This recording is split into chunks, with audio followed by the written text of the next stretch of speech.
In health news tonight, calls to reopen a mental health facility that's been underused and largely abandoned for years.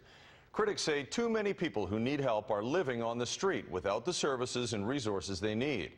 As Jazz Johal reports, now there's a move to reinstate Riverview Hospital to make sure no one falls through the cracks.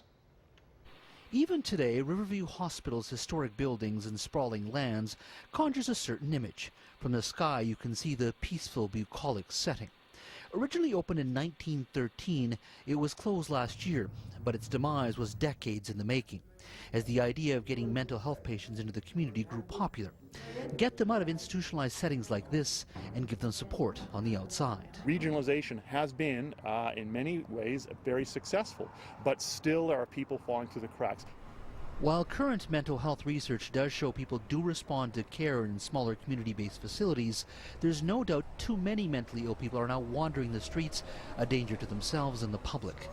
They're victims of support programs being cut, and a reminder, institutionalized help does work for some. The problem is seen firsthand every day by police. In January, a 33-year-old mentally ill man stabbed several people living in the same West End housing complex as his girlfriend.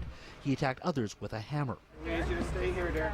Stay here. In July, a mentally ill woman gave birth to twins in Oppenheimer Park.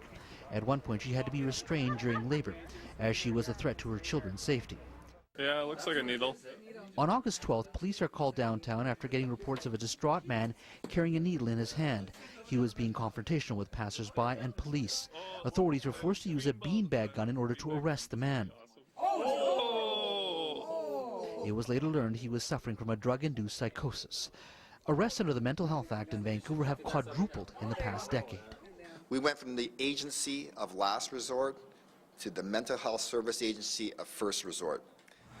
If you think this is a downtown east side or Vancouver problem, you're mistaken. Maple Ridge City Council is calling on the province to reinstate Riverview as a modern mental health facility with at least 300 beds. Maybe it's better to give some people these supports in a fixed environment rather than the social costs on the streets. The talk of reopening Riverview can certainly be described as back to the future public policy.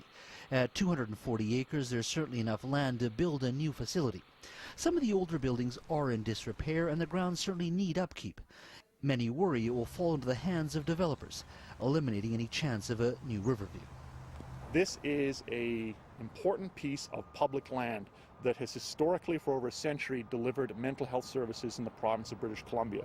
If you lose it, you will not get it back. Jazz Johal, Global News. In response to our story, the Ministry of Health issued a written statement saying that mental health patients respond better to the care they receive in smaller community-based facilities, as Jazz mentioned. They also said that no patient left Riverview Hospital without a designated bed in a community facility, and that $138 million is being spent to build or expand mental health facilities in communities around the province.